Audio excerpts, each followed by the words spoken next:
have been more reluctant to tighten links with the United States, leading to a degree of fragmentation in hemispheric and regional relations.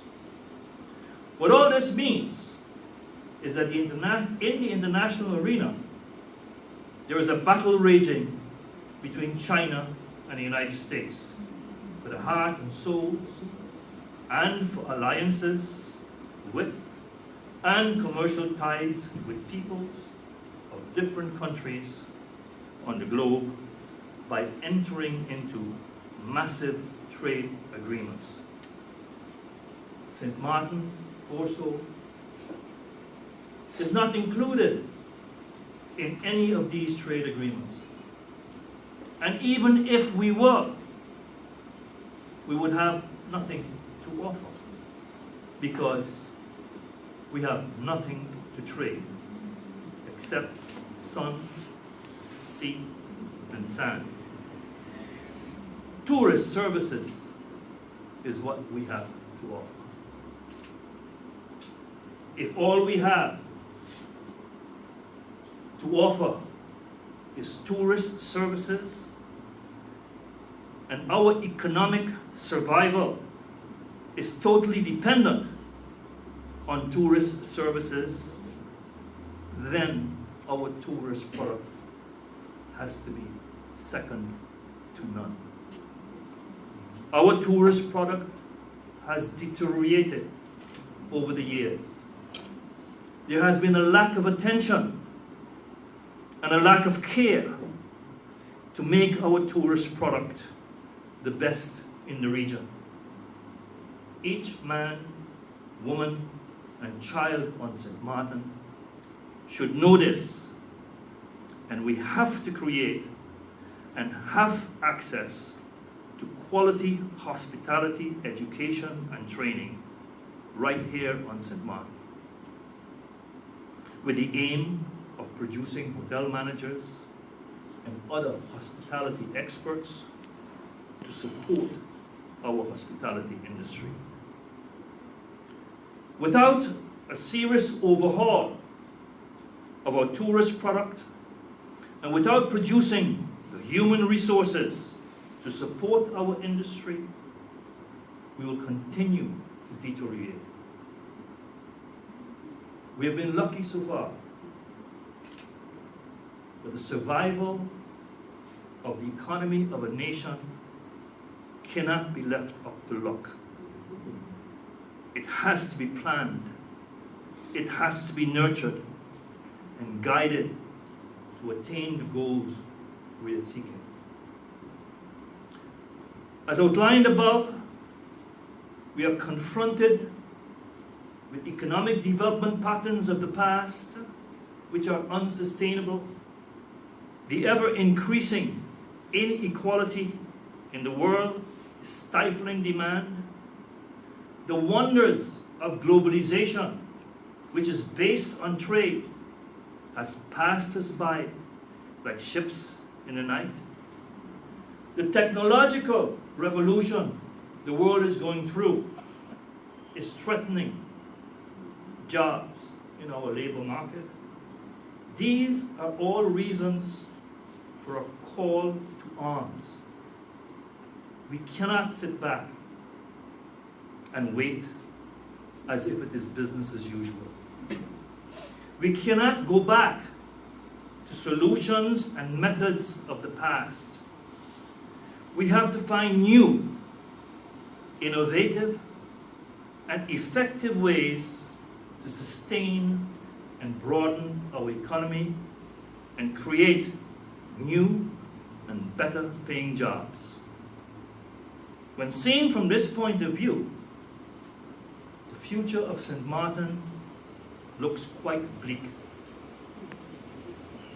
St. Martin is a little speck on the map of the world, with a small population and a tiny economy. Its ability to influence trends in the world stage is nil. There is, however, light at the end of the tunnel. We believe that we have found a path to turn all this around for St. Martin.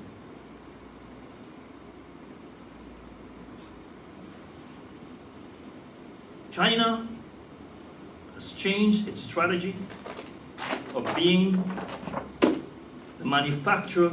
Oh, at least it stayed up for when I needed it. Being the manufacturer of the world, and is concentrating on creating a consumer economy. China, over the years, embarked on import substitution programs and has lowered its imports needs. China has also embarked on an urbanization program aimed at attracting its citizens to urban areas in China and to increase its middle class. Income is rising in China, and with it comes the ability and desire of Chinese to travel. China presently has 100 million Chinese tourists a year, and it's rapidly growing. Only 0.3% Chinese travel to the Caribbean. St. Martin has no goods to trade. It has no exploitable natural resources, nor does it manufacture any product. All we have to offer is tourist services. If we can attract 1 million of the 100 million Chinese who travel annually, we will be able to double our tourist industry. Doubling the number of tourists to St. Martin would trigger an economic boom for St. Martin that would significantly increase economic activities on St. Martin and significantly improve the standard of living of every man, woman, and child on St. Martin. It would bring us full employment and provide the means to satisfy social demands and infrastructure requirements of St. Martin. It would increase our GDP significantly. For several months now, the Prime Minister and myself have been negotiating intensely with representatives of the private sector of China and representatives of the Chinese government. A company has been formed on St. Martin, owned for 50% by the private sector representatives in China and 50% by the government of the Republic of China. This company purchased a parcel of land next to Bel Air Beach Hotel on St. Martin, hired engineers and architects to prepare construction plans for a 326 hotel and showroom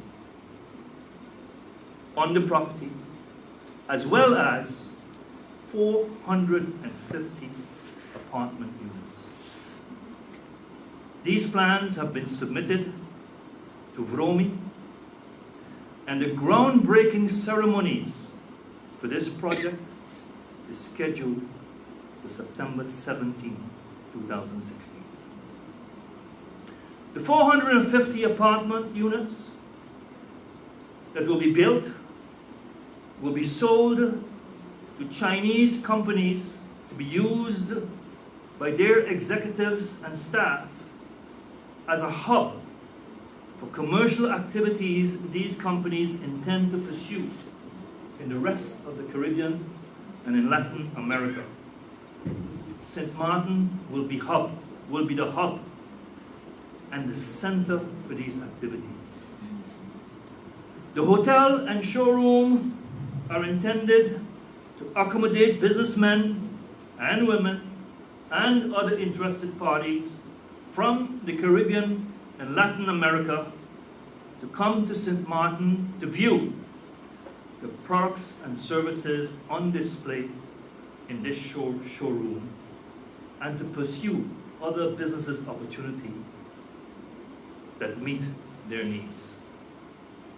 The Chinese delegation that will be traveling to St. Martin for the groundbreaking ceremonies on September 17 will consist of a delegation of 30 persons, including Chinese executives from China, Chinese executive from Singapore, Malaysia, and Canada, as well as a reporter from China to cover the ceremonies on behalf of the Chinese government.